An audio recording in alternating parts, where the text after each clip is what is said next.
We know very well that Rashi sticks to Pshat, telling us the simple explanation of the Psukim, and he'll only bring a Midrash if it is relevant to the Pshat. Although, in this parasha, when we see Bilam using Mashal, Vayisam Mishaloi, he speaks allegorically about the Jewish people, you can understand why Rashi would be more inclined to bring Midrashim into the story. Yet, we'll have a whole series of questions on the Midrashim that Rashi quotes when he explains Bilam's statement, Lo nochash beYaakov, that the Jewish people don't have soothsayers and fortune tellers. He brings two explanations. Why do we need two? What does each one lack? We're also going to ask why Rashi makes a point of telling us that this explanation is not as the explanation of Onkelos, which very often is not the same explanation as Rashi, so I point it out over here. We're going to see that Bilam is speaking in comparison to a very unique time in Jewish history, the time of the giving of the Torah, and we're also going to explore a fascinating principle. What is of greater value, something that happens now or something that will still happen in the future, but maybe a bigger impact event? So we do know that Rashi always focuses on the Pshat. Nevertheless, and dort wo bringt in sein Pirsh Sazal is doif sehr hechach al pi Pshat. Occasionally he does bring other midrashim, etc., but only when they are relevant to Pshat. That's the golden rule of Rashi. Von deswegen zet man as in unser Parasha B'shaychas Divrei Bilam bringt Rashi arop ari midrashis Sazal klal sheloi al derech harogel b'firushai. Yet in Parshas Bilam, you see that Rashi employs many more midrashic references than he would ever normally do. Why? Because it's a very simple reason, because in the Pshat it tells us that Bilam consistently gives moshel, he speaks allegorically. Is moving as eichleiten der Pshat is the Pirish von Oti Psukim nit by Grenetz leiten Poschen Teich von die Wörter. So therefore the Pshat already tells us that the Pshat of these Psukim is not limited to the simplest explanation. Nor says Da Nimshal, there is always something that this Moshel is supposed to imply. In Ramozim and Droshes was nit maferish and diverted from Pasuk, and of course in the unpacking of what Bilam was alluding to, we are going to discover information that is not in the actual words of Bilam's prophecies. But the Zaman damit is moving. Yet at the same time, we have to remember, Rashi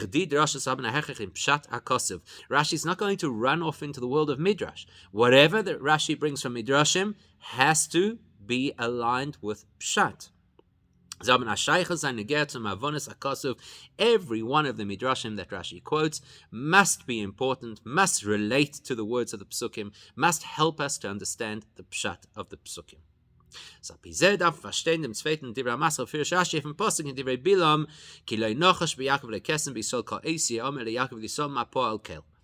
therefore we have to understand against that backdrop that yes, Rashi will quote more midrashim than usual over here, but they have to connect to the Pshat. So let's understand what Rashi was telling us in his second explanation on the pasuk that says there are no soothsayers, there are no magicians amongst the Jewish people. Like at a certain time, we'll say to the Jewish people, look what Hashem has done for you. So Rashi's Matik Diverta, Rashi quotes from that pasuk the following: like at a certain time, so they will say to Yaakov, etc. And his Mefresh explains as follows: that what the pasuk is saying, Bilam is telling us there will be a time in the future that is similar to this time.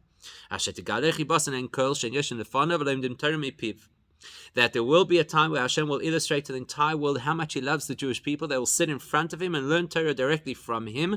And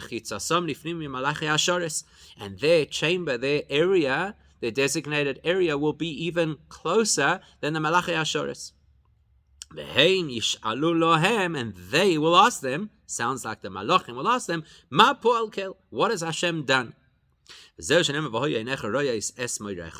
this is what it means when it says in the time of Mashiach, your eyes will see your teacher. One explanation. A second explanation. That word Ye Omer is not necessarily a future tense word, despite the yud at the beginning. It could be an ongoing present tense word. And what it means is that the Jewish people don't need magicians and they don't need fortune tellers. Any time that the Eibush needs to communicate to the people ma poal, what he's doing, what his decrees are, they don't have to go through all these weird experiences of the various forms of divination. They get it from the Nevi'im what Hashem's decree is. And if not through the Nevi'im, then at least the Urim V'Tumim of the Kohen Gadol will express to them what the Eibusha wants to tell them. So first explanation, like there is a special time now, there will be a special time in the future. Second explanation, it's an ongoing thing. The Eibusha always has a way, direct line with the Jewish people to communicate what he wants. And third point, Rashi says, V'unklis lo tirgem kein. Unklis doesn't translate it this way. So now, immediately there's some questions that have to jump at you straight away. What a long Rashi. Rashi is always so succinct. So Aleph, the Arichas in Pirush Rashi, such a lengthy Rashi with so much detail. But Fraten Ershtem Pirush, especially the first explanation, where really what he wants to say is, just like now the Jews are special to Hashem, in the future they will be as well, where does he get all the other details? In front of Hashem, learning Torah from Hashem's mouth, closer than the Malachi Asharis who are asking questions about them. Where do you see all of that in the Pasuk? And what is this Negert zum Pshat in the Verita from Pasuk? And why are all these details relevant to the Pshat? So why is Rashi going on what appears to be a very elaborate explanation for something he could have probably said very quickly and clearly and succinctly? Question 2, base. Was ist die Schwierigkeit in jedem von den Pirushim? Was Rashi davon kommen zu beide Pirushim? As we well know, the Rebbe always analyzes if there are two opinions that Rashi quotes. Each one is obviously lacking something. We have to know what's this one lacking that the other one fills in, and vice versa. So in these two cases, what does each interpretation lack? Gimel, third thing. Rashi is maktim dem ersten Pirush for den zweiten. Was weiß, da is nennt zum Pshat. Obviously, on the same logic, if Rashi quotes two explanations, whichever one he puts first is the one that must be closest to the Pshat. So mit was ist der erste Pirush nennt zum Pshutischer Mikra. So the first explanation that says in the future there will be a time where you see Hashem's closeness to the Jewish people, will be so close to him and learn from his mouth, and closer than Malachim. How's that closer to the Pshat than saying we don't need magicians, we get direct messages? And lastly, Dalit, what is Rashi getting at by saying an Unklis does not explain it this way?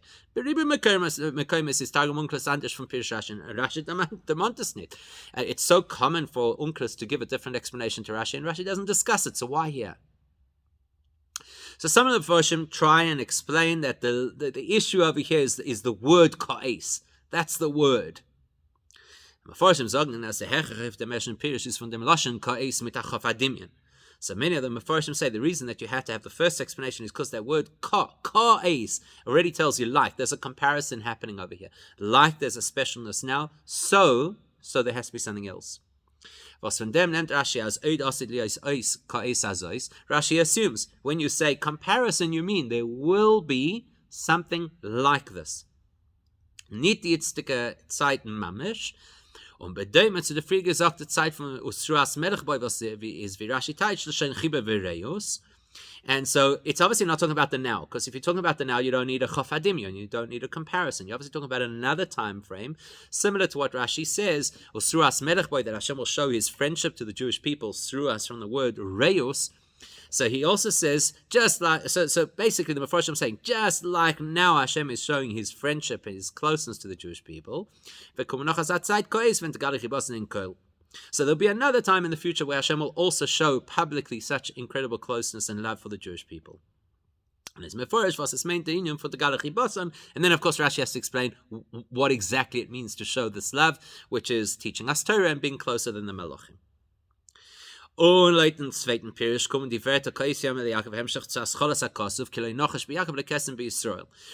the second explanation takes that same word ka'es, so clearly we have to explain those words. That's what Rashi used in the headline. So those are the words we have to explain. The first explanation said chofadimion is the big thing we have to explain. The second explanation said ka'es is a direct follow-on from what happened earlier in the pasuk, which was that we don't have soothsayers and diviners, etc. Just so once you've told us we don't have fortune tellers, why not? Because Hashem communicates with us directly. Now, again, if we're going to go with these explanations, we have to be able to illustrate why each one has something about it that is not 100% clear. So what is unclear with both of them? Ulafizeh is leutnation pirish schwer. What's difficult with the first explanation is there seems to be a break in the flow of the pasuk. The first part of the pasuk is speaking about the Jews not having fortune tellers, and the second part is telling us about something that will happen in the future. So the flow is very kind of interfered with according to that explanation. And the second explanation has two problems. The minute that you suggest that Yeomer is a present tense word, that is difficult because the tense with a yud at the beginning of a verb is usually future. And based on the second explanation does not help us to understand why it says ka'es. If you're saying that now, in the now, we communicate directly with Hashem, why does it say like a certain time? Okay, so maybe that's the explanation. That's the explanation. We understand why you need two different pirushim, because each one has a lack that the other one fills in. And really what it's trying to tell us is the chaf adimyon is the big deal that makes us know it's another time. And the flow of the pasuk is what makes it really seem to be tied up with the messaging from Hashem to the Jewish people. However, as wonderful as the explanation of the Mefarshim is, it still leaves us with other lingering questions. First of all, Aleph. And Chanamiyas from Pasuk is Muchas vet sein nochat zeit bedemet zu der Zeit. You're right. You look at the word ka'es, and it automatically lends itself to saying there will be another time similar to this time. Was demolt vet gesagt werden leYaakov Yisrael ma'poal keil, and at that other time there'll be this announcement or this exclamation of wow, look what Hashem has done. From wann is aber die Reihe of was in gegen Pashas Pirush Aksuvim di Protim. Okay, so we get that, and even if you want to say that's in the time of Mashiach, fine.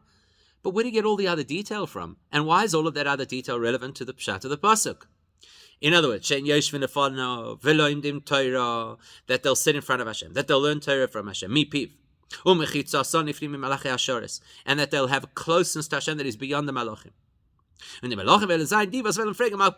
And why is it relevant to the pasuk that who dafka is going to say, look, what is it that Hashem has done? It's so amazing that should dafka be the malachim. Where do you see all of that in the psukim? Now, the Mefarshim haven't addressed that. They've just told us that ka'es, chaf adimyon, means that there'll be another time. Gesundheit, we get that, we accept that. But all of the detail, where did Rashi get that from? Number two, according to the way the Mefarshim explain it, actually, the second explanation seems the one that is closer to Pshat. So why did the Rashi put the first one first? Aderabbe, the zweite Pirush, trotz sein Schwerkan Loschen Kenal, is doch fortnennte zu Pshutischer Mikra. Surely the second explanation is much closer to the Pshat, even though it does have the issue of Ye'omer not really necessarily being a present tense word, and that it doesn't address the Ka'es, but still it's closer to Pshat. Damit was der zweite Teil Pasuk kommt der Hemshach Sascholas HaKosim, Mashe Ein Ken Leutnation Pirish, because here you've got a nice flow. The second half of the Pasuk is a direct continuation of the first half of the Pasuk. Isn't that the best Pshat that you could get? Of wenn wir gefind Taka, as a Medrash steht der zweite Pirish von Rashi, Vater Mershten. In fact, have a look at the Medrash. The Medrash quotes both of these explanations, but puts the second one first, and logically that actually makes more sense. Nochmer, beyond that, the Ramban, even Pasuk bring for Rashi, blows dem zweiten Pirish. The Ramban ignores the first commentary, and he only brings the second explanation. So all of that points in the direction that the second explanation is the one that is closer to Pshat. So why is it put second? Gimel von Rashi's Lashon Davachi Omeli Yagven L'Shen Osidel L'Shen Hoive. The way that Rashi words it when he says the word Ye Amer, which you would have expected to be future tense, is actually present tense, is Mochach Haziyam Ken Getaish Veren L'Shen Hoive. So if Rashi is telling us that this Ye Amer is not the typical type, he's immediately implying, but there are other occasions where apparently future tense words actually are present tense. Like Rashi has explained elsewhere, as Yoshir, something which is in the present in an ongoing fashion. An euch dem Laschen Koes kann man fein von Leuten zweiten Pschat, wie man forschen Teitschen als Koes meint, wenn es kommt die Zeit, was man darf etwas wissen, ist nicht mal Pini bei Chule. So, just like you could say, yeah, Omer, it's quite normal not to only see it as a future tense word. Maybe it's quite normal to say Koes whenever the time arises that you need information. They get it directly either from prophets or from the Urim V'Tumim.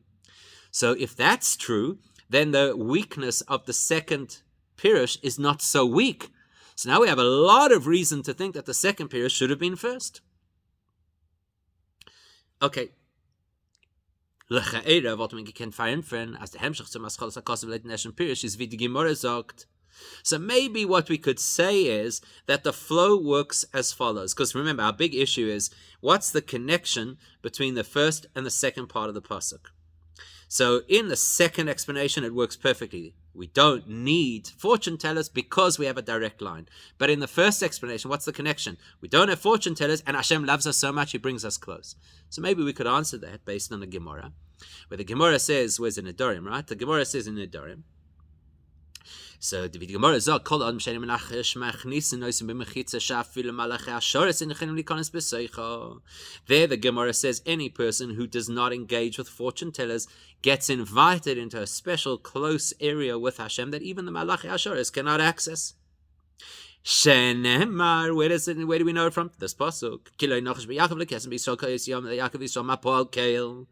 So there you go. There's a connection between the first and the second part of the pasuk, straight out of the Gemara. Maybe that's the explanation. And then we're done with the issue, the possible problem with the first Pirush. So even though that's beautiful according to the Gemara, you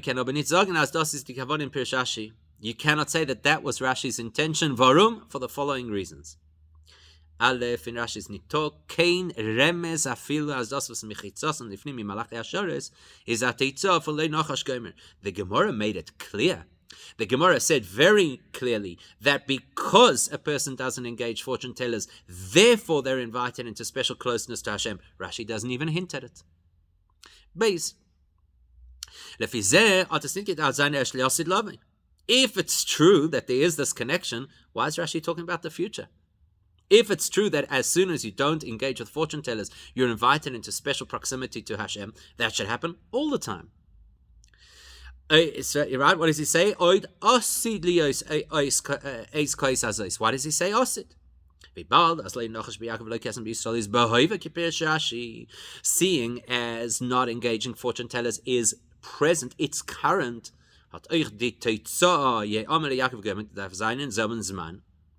Surely the result that we would then be invited into Hashem's imi b'benchitzasi, that should be now. Exactly as it was at Matan Torah, where we heard directly from Hashem.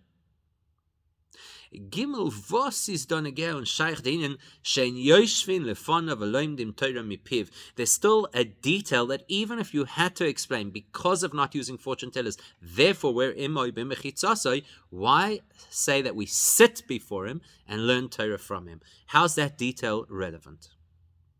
Now, before we can go on, there are three other diukim, nuances in Rashi that we have to examine, and then we'll get to the core explanation of what Rashi is getting to. There are other nuances to examine. For example, Aleph.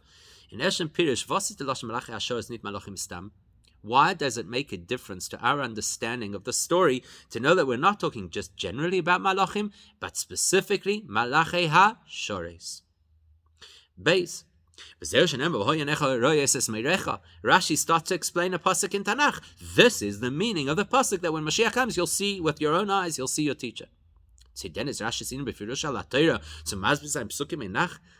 Rashi's job when he's commenting on Chumash to use this as the time to explain Nach? He has a Pirush on Nach. Gimel, in zweiten Pirush is Rashi Mosef noch ma po'al keil ma gzeirosav ba'amorim. Second Pirush, where Rashi says that if Hashem needs to communicate with us, he does so through his Nevi'im or through the Urim V'Tumim, there he adds to the words of the Pasuk, Ma po'al kel, what has Hashem done? He adds, what are the Gzeirus up on high? Why is that relevant to this conversation? Nochmal in dem Hemshach dem Monte nor elanimsel mapine v'yem ma'igzer samokim unit ma'bolkel. In fact, when Rashi spells it out and says that the Eibishter will communicate with us, he then uses his own words. The Gezeros will be communicated with us, and he doesn't use the Pasuk's words ma'bolkel. So there are quite a number of things about this Pirush Rashi that really need to be explained. In order to understand them, let's look at the context. What's Bilam's job? And what's he supposed to achieve over here? And how is he supposed to achieve it? So the Bir Bozet explanation is, Balak ad gedungen Bilamen oiflechona orli esamazeh. Balak hired Bilam to curse Rachman litzlan Eden. Sheichs dem mit is given the answer by Yisam zum ersten Mal. And so, in order to respond to him and explain what was going on, Bilam had to give him a mashal. Why is unable to do it? Here, Bilam comes along like it's a big deal and he can take anybody out with his mouth and that's his superpower. And then he gets up and it just falls to pieces immediately. So he says, okay, let me explain to you what's going on over here. And he explains what? How can I curse those who Hashem refuses to curse? I look from the tops of mountains, whether that's literal or whether he's seeing the avos, but he looks and he sees the Eden. He sees these outstanding elements that set the Jewish people apart in a class of their own. And Rashi goes through all of that detail and explains exactly what are the different great things that Bilam saw that muted him. That's the first Vayisam Shaloi. And then when it's the second time that he has to explain himself to Balak, and again he uses a mashal, what does he say?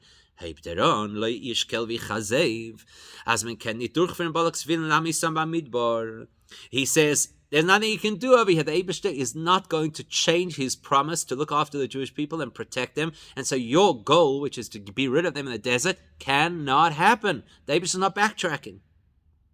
Und ist mamshech weiter, die Meides von Eden wichipassen, als der Eibishter verguckt die Averis von Eden, va'adir abatras, melech boile shen chiba v'reis v'chulei. And then he goes and explains, you have to understand that they are amazing people, the Eibishter overlooks their misdeeds, he has this chavashaft with them, this closeness with them. So now we're getting the theme, right? What's the theme? Where are we in the story? We're at the point where Bilam is explaining to Balak why, in spite of all his incredible abilities, he is stuck. Because these people are incredible people with amazing protection from Hashem. There's nothing you can do to shift that. So now, building on the theme, now he adds further. Not only can he not curse the people, in fact, the exact opposite. There is no fortune teller, expressed by the word snake, right? Meaning, the fact that they are pure, that they have none of this poison in their ranks, they have none of this fortune telling, therefore they are immune to brocha, almost as if to say that if somebody does dabble in that world, they expose themselves and they are protected, they have immunity.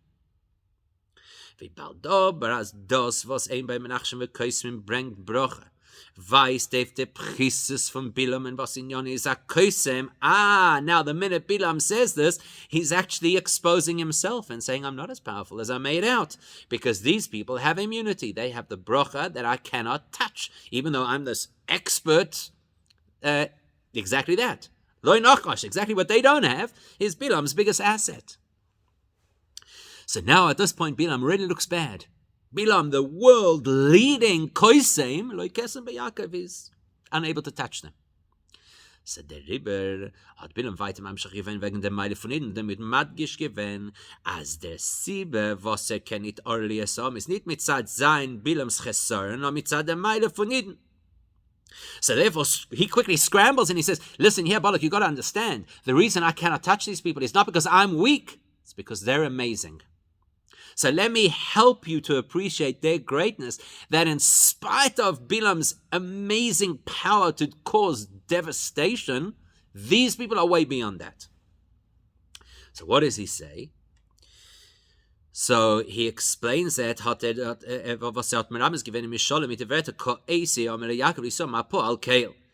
after he says that they are immune to Klala because they have no fortune tellers, then he adds the greatness of the Yidden by saying, wow, look at this, there's going to be a time or a place where they exclaim, they being the Malachim, as we'll still see, that nobody can touch us.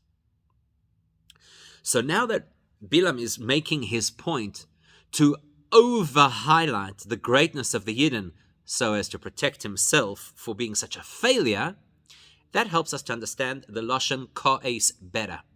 You know, in Hebrew language, you could say Ka'es with a shva, which means like a time. But when you say Ka'es with a comment, you're saying like the time we all know about. That amazing time that left an indelible mark on the entire world, that time is going to be replicated in the future. Which time is that?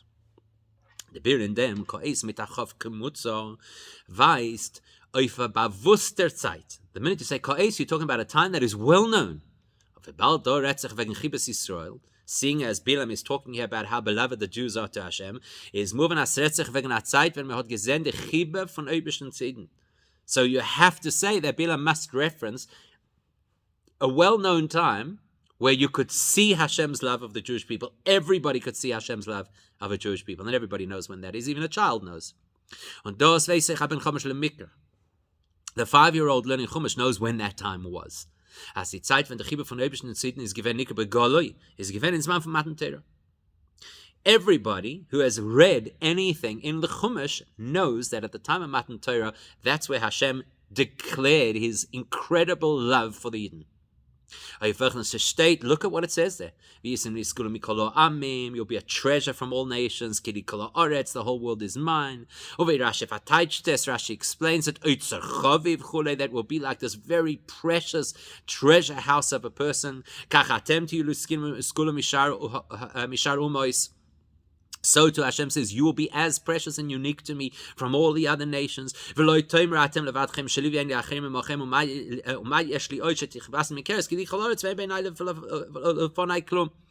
case you think that maybe there's some kind of competition out there, and maybe you think that there's nobody out there, and you know, so it's not, either way you look at it, you have to know, says the Eibishter, everything is mine and I'm choosing you. So whatever else is out there, it becomes completely irrelevant. I'm choosing you. What an expression of love. So now Bilam says, Ka'es, like that time where the Eibishter said nothing else in the world will ever come to touch you in terms of how much I love you. Like that time, as there's Eis to the Yosef, it's saying gleich today, so you do it, Matan Torah. So therefore, he's telling us that that future time that he's predicting will be very much like that well-known time, the time of the giving of the Torah. This is move on. From that we can understand. As Punkt wie Matan Torah haben ihn gelernt, Torah von der Eibishten allein, der es Adibris, was man hat gehört von Eibishten. Now you start to see the logic that Rashi is using. Bilam, you're comparing this to the time of Matan Torah. What is the uniqueness of Matan Torah? We heard Torah directly from Hashem's mouth. Says Rashi, therefore we have to conclude that there will be a time in the future where we will again hear Torah directly from Hashem's mouth. Ka'es, everything about that special time where Hashem illustrated his love for us will be repeated at this future time where he will again show his love for us. That time was Torah directly from Hashem's mouth, so will the future time. Im Vergleich zu andere, was the Gabe says, Chiboson Nikeres Kanal Pirish Rashi. Now, Chiba, real cherishing of somebody, has to be noticed by others. Otherwise, how can you rate it? The Meile is moving, as B'shas es retzich wegen Lieben der Torah. Was Sumoselem haben dazu bechalken Scheiches nicht. So therefore, it's logical, says Rashi. We need somebody to notice this extreme love that Hashem has for the Jewish people. The nations of the world have no relationship to the Torah, so that's not going to show them how much Hashem loves the Yidden. Muss man sagen, as in dem ist die Gide Achibben im Vergleich legabei Malachi HaShores. Afilu gabe die Malachim baseinen is the Shores kveyochel dem Eibishten. Therefore, Rashi says, logically, not only is the story one of Hashem teaching us Torah, but it has to be that the Malachim who have the job of Sherus, There are many kinds of malachim, as we'll see in a moment. But these are the malachim who serve the Eibishter constantly, and they will be blown away by the unique relationship that we have. So, nicht nur wie die malachim stehen in a matzav was efirin leis hashlichus from the Eibishter lemata. We're not just describing those malachim that are dispatched down here onto earth to fulfill very specific missions. Like we have already learned all the way back in Parashas Vayera that there are malachim that were dispatched to Avraham Avinu with very specific shlichusin, and they couldn't veer right or left. One whose sole purpose was to let Sarah know she's going to have a child, and one whose sole purpose was to overturn the cities of Sodom and Amorah, and one whose sole purpose was to heal Avraham Avinu. Why? As Rashi tells us, because one malach cannot do two jobs. Like we see again with Hagar, when the malach has to come and tell her that Yishmael is going to survive and that he's going to become a great nation, etc. Those malachim are not the ones that are going to be jealous of us. They're, so to speak, lower malachim that are dispatched to very unique short-term missions. It won't necessarily be such an expression of our love or how much Hashem loves us if those malachim are wowed. It's dafka those malachim who spend their time in a permanent sense of serving Hashem at the highest levels, and they'll be blown away by how much Hashem loves us. In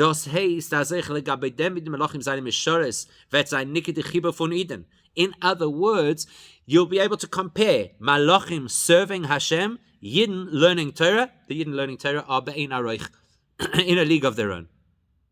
When we learn Torah from Hashem's mouth at that point in the future, those Malachei Asharis who've always had this incredible sense of closeness, they're going to turn around and say, wow, look what Hashem has done over here.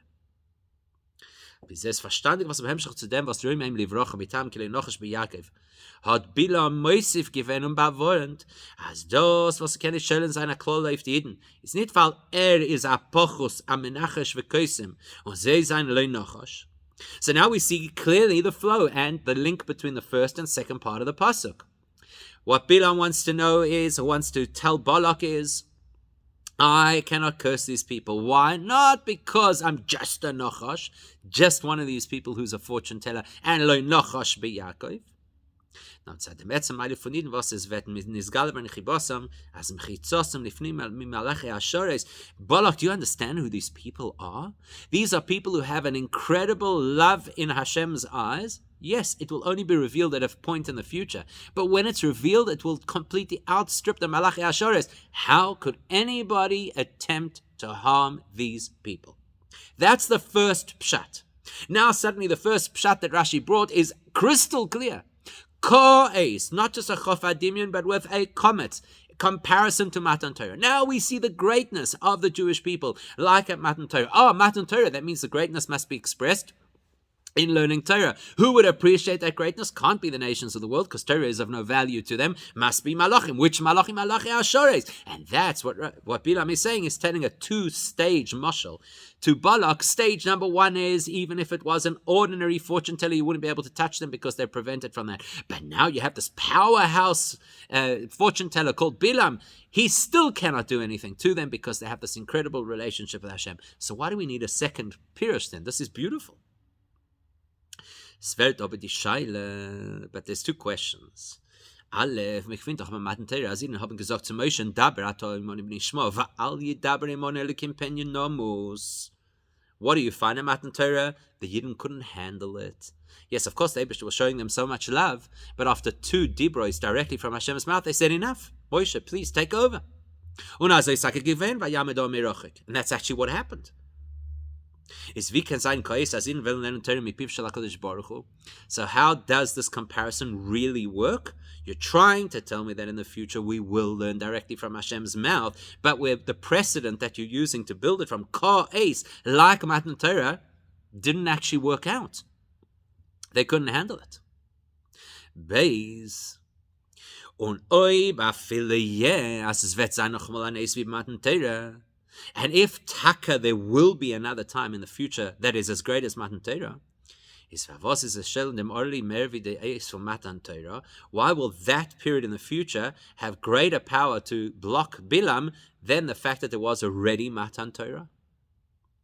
Therefore, Rashi brings two other details in his first pirush.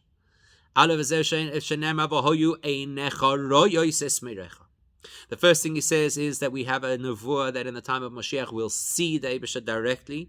As this meferish nemer in pasuk as the Eibusha wird sein mirecha von Eden und in Reifen von v'hoyu enecha royos.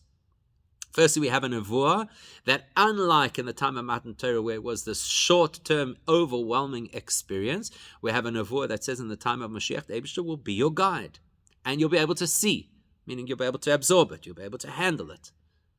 And even more so, we'll actually sit there absorbing this information. Meaning, das wird nicht sein an einmalige Sachen, is man kotzer. It's not going to be something short term like it was at Har Sinai. The minute you use the word Yoshev, that implies something which is long term. Like Rashi explained back by the time of Rivka,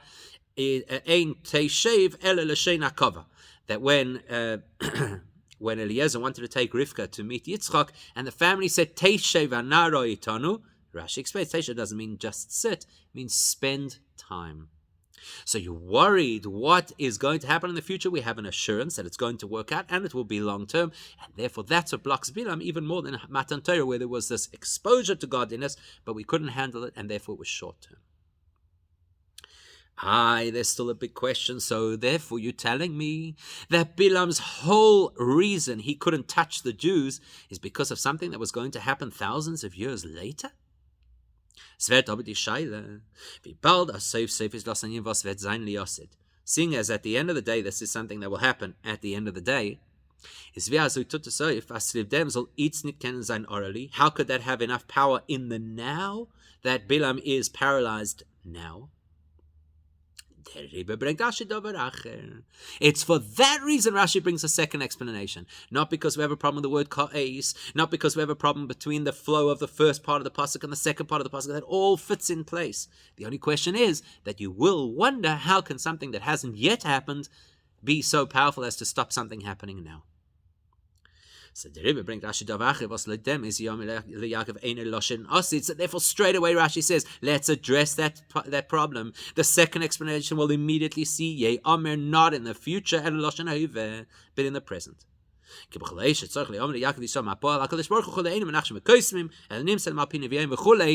That it means in the now, any time the Jewish people need information from Hashem, they don't go to fortune tellers, they get it directly from either the Nevi'im or from the Urim V'Tumim.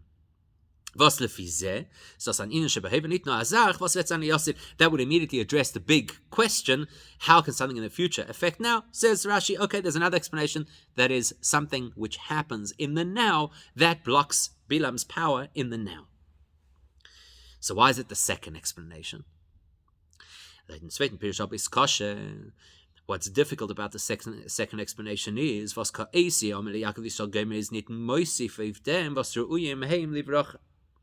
we said that the whole thrust of Bilam's argument is, firstly, they are protected and they deserve bracha because they're not fortune tellers. Plus, over and above that, they have an additional something. In this opinion, we don't see the additional something. In the first opinion, we did. They have an additional love, an additional chiba in Hashem's eyes that protects them even beyond the ordinary protection. In this second explanation, we're not seeing that. So was Kaesi Yom Yaakov Yisrael Gomer is nit moisif if dem was rim in the bracha on if dem was Bilam ken nit orally. So we're not seeing an additional reason why Bilam cannot curse them. Es bloß das sim hem schreien von Trilas Akas killer nochs bei Yaakov. At das was ze darfen weisens alle de Nevi'ehem. All we're actually seeing over here is information. Their access to information doesn't require a fortune teller. We're not seeing, and so therefore Bilam is blocked. That explains clearly why Rashi takes the first explanation as the one which is closest to Pshat, because it fits the Pshat of Bilam's psychological battle over here to try and defend himself in Balak's eyes, where he really has to show that he is disempowered by no choice or fault of his own. You don't see that so much in the second explanation, so the first explanation fits the Pshat better. Bald das dort sich wegen der Bilam in welcher hat gebencht und gerät wegen seiner Meile is move on, as der Pirish in seiner Rede, was bringt is mehr die Meile von Eden, is nennt zum Pshat HaKsuvim. Because the whole thing over here, not just this pasuk, but the entire theme, is about Bilam blessing the Yidden. Whichever explanation will highlight bracha of the Yidden, that's the one that is closest to Pshat. Which one is it? For sure, the first explanation. They're loved by God. Second explanation, they have a direct line of communication. Doesn't necessarily highlight so much how they're blessed. Zusammen ist dabei zu sagen, als ich in zweiten Pirish ist der Hemschach von Divrei Bilam Moisef auf Frieren in der Asbara von Wasser kennen sein orally. However, we have to acknowledge that even in the second explanation, there has to be some growth in the flow of the pasuk. In other words, his argument has to get stronger as the pasuk goes. We see that very clearly in the first explanation. He has a strong point that they are protected because they have no fortune tellers, and a stronger point because Hashem loves them so much. So it's got to be this kind of growth of the strength of the argument here too. Bilam hat gewusst, dass der Eibishter will es nicht. One thing's for sure, Bilam got the message already by this point that the Eibishter does not want him cursing the Eden. But he thought he had a workaround. He still believed that he could find that one time in the day, that brief moment, that nanosecond of Hashem's anger, and he could appeal Hashem at that point in time and get a curse in. That's why Rashi added, not in the wording of the pasuk, but in his own words, that the Yidden have access to know when the Gezeiros happen up high, on high. That the Nevi'im can convey to them what Hashem's Gezeirah is. Meaning,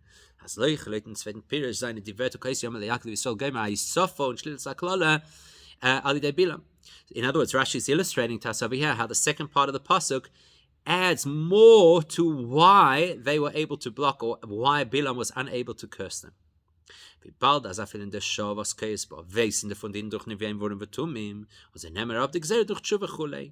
the first point is, an ordinary soothsayer could not harm the Yidden because they don't have this in their society, so they're protected. Over and above that, if you try the workaround of defining the moment when Hashem is angry and putting in a submission for a curse at that point, even that's not going to help, because the Nevi'im will let them know they'll do tshuva and they'll block it.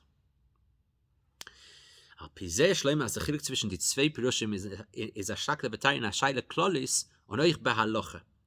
So now here's a beautiful take based on what we've looked at, that these two explanations actually address a far larger issue that even has an implication in halacha. Was ist Gever? A größer Meile was wird sein liyosid, oder a kleiner Meile was ist Doshem behöve? What is more compelling? A powerful value that's still to come, or a lesser value that is already available? Which has more power?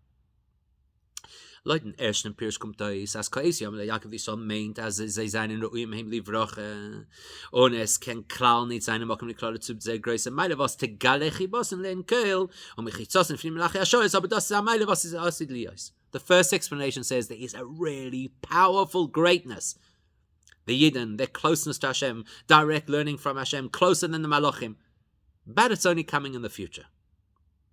Whereas the second explanation says that the Mail of the Yidden is not necessarily so innately powerful. In fact, it's even possible that there could be a time Hashem is angry, and it could even be possible that there should be a klala chas v'sholem. But because the Yidden have access to that information, therefore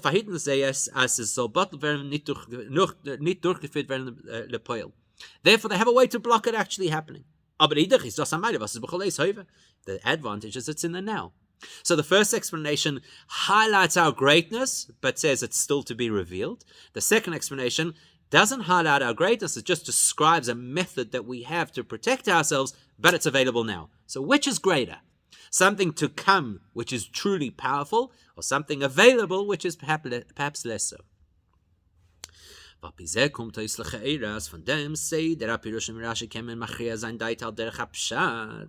So therefore we can say the order in which Rashi presented his two explanations tells us what Rashi understands to be the pshat. As a meile gdele be'asid is machir de kleine meile was is da behave. that a mega greatness which is still to come outweighs a minor greatness which is available now. That's what Rashi is saying. However, it's not so simple. Weil Aleph, Rashi ist doch das Meforish in Divrei Bilam, Anovi Ba'umas Ha'olam, Aderech Nevi Yisrael. Hang on a second. Rashi is not giving just an opinion over here. He's giving an interpretation of a perspective of a non-Jewish prophet. So, is das was nimmst du dem Alpin Nevi and nit as a große Meile wie das was zelenu mipiv shel HaKadosh Baruch Hu. So, if you think about it for a second, 1 second. So, what are we saying? We're saying that you're looking from a perspective of a Navi, right? And not just any Navi, a non-Jewish Navi. So if he now says they have direct access to Hashem's information through the Nevi'im, for him, that's not a big deal because he's a Navi. But that doesn't necessarily mean that it's not a big deal. Beis Veker. That the Melchen Pirish is das nicht nur ein Meile, was wird sein Yosid, das ist da ein Meile ich behöve.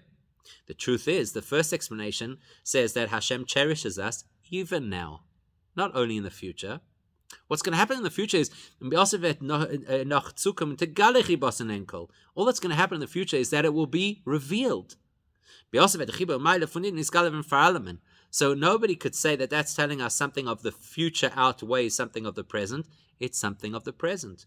Our Maila, our greatness, is now. We just don't know it, or the public doesn't know it yet. Of Meile ist von dem nicht keine Reihe zu einem, wo die Meile wird sich erst auftan liasid, also ich sehe es machia dem Heuve. So actually, you cannot tell us that based on this we have clarity that something which will only happen in the future should affect now. That we don't know, because we're actually talking about a scenario that is available now, just not known. Bikol anal zetman as a technoikri and other binim sreid is the wenliche Meiles von Eden. So what do we see from this?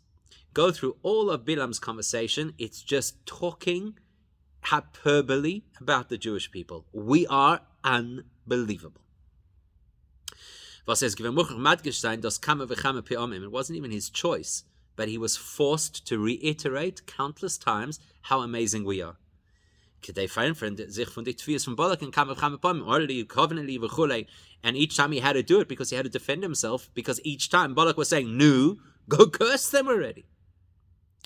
Was der Fall ist, auf Pipshutisch und Mikonech al derech adrush varem is mishaloi pirush aksuvim as retzich b'mailosim shel Yisrael. So what comes out clearly over here is that this entire portion is all speaking about the greatness of Yidden, whether you're looking in the Pshat, whether you're looking in the Mashal, whether you're looking in the Medrash.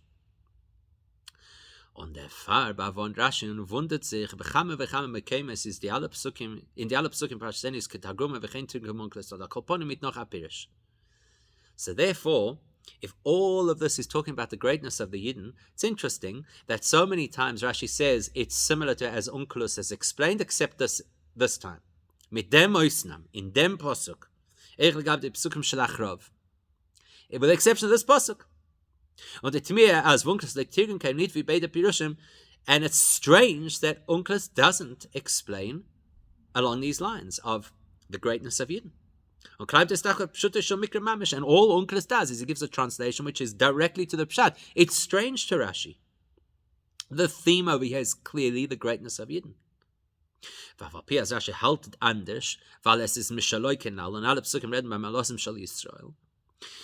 So Rashi clearly holds differently, right? Because Rashi goes with the Pshat. He says the Pshat of all of these Psukim is the greatness of Yidden. And Onkelos hasn't said anything about it. In ganzen Shel sein Pirusha will Rashi nit. So Rashi doesn't want to disagree with or outright, disqualify the opinion of Onkelos. Was war as Onkelos was dark ist bepschutisch mich auf viele wo Rashi sagt in Amerika sei mehr da schein wir jetzt soll tilgen können. Der Shita say was ist echt Shita Rashi bestark suve hatera. So what does Rashi do? He doesn't say it outright. He doesn't say Onkelos is wrong or loike Pirusha Targum. He says Onkelos didn't explain it this way. Onkelos went with the ordinary pshat explanation, which Rashi himself would ordinarily do, and that's it. But he makes that note that we should be conscious of the fact that the ordinary pshat is not the way that Rashi is taking pshat in this particular series. In this particular series, the pshat itself has to illustrate the greatness of the Yidden. So what can we learn from this? Eine von den Heroes, was man kann herauslernen von Anal, a lesson that we could take is, Nicht nor is the Gilishal da Nevi'im ha'pulun imsheches ba'hoive. Not only are the words of the Nevi'im an ongoing impact on our lives today, and in every generation we have clarity, just like Bilam said over here. When we need information from the Eibishter, we get it. Not only once upon a time, it's ongoing. That the Eibishter reveals what he needs to reveal through the so-called eyes of the community in every single generation of the leadership. Now, was in but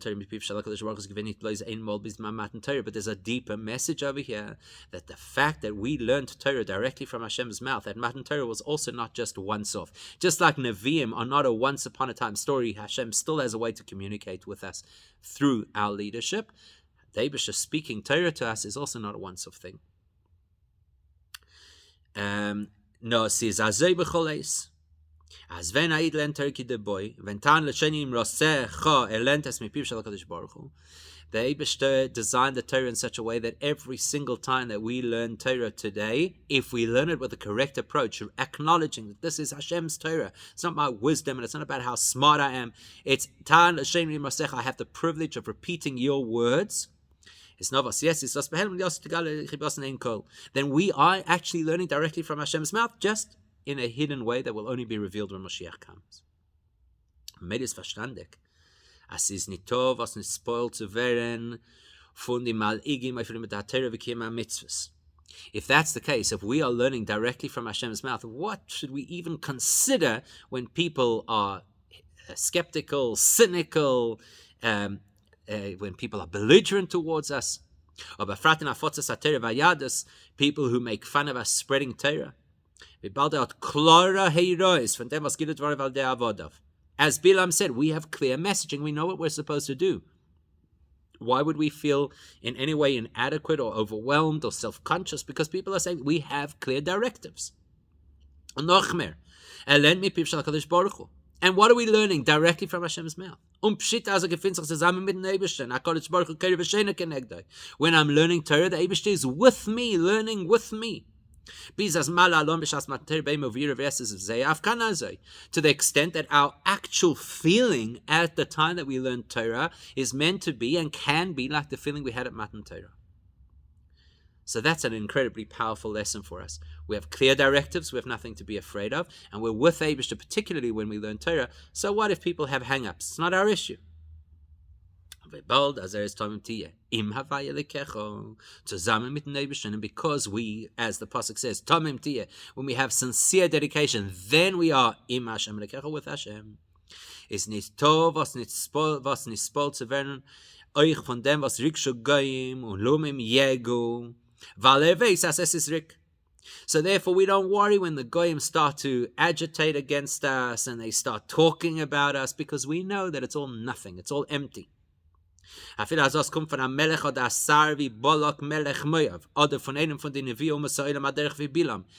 those who are speaking out against us are world leaders like Balak was, or they're great spiritual leaders and prophets like Bilam was, we're not worried.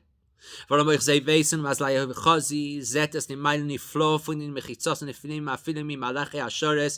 the bottom line is they know our greatness, and they know how much Hashem loves us, and that we're beyond the Malachim. And if they don't know it consciously, they know it in their subconscious, because their higher dimensions of self are able to perceive that this is the reality.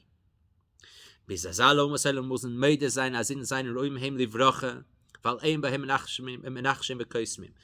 eventually the Goyim actually have to acknowledge that we deserve bracha because we don't get involved in all the nonsense.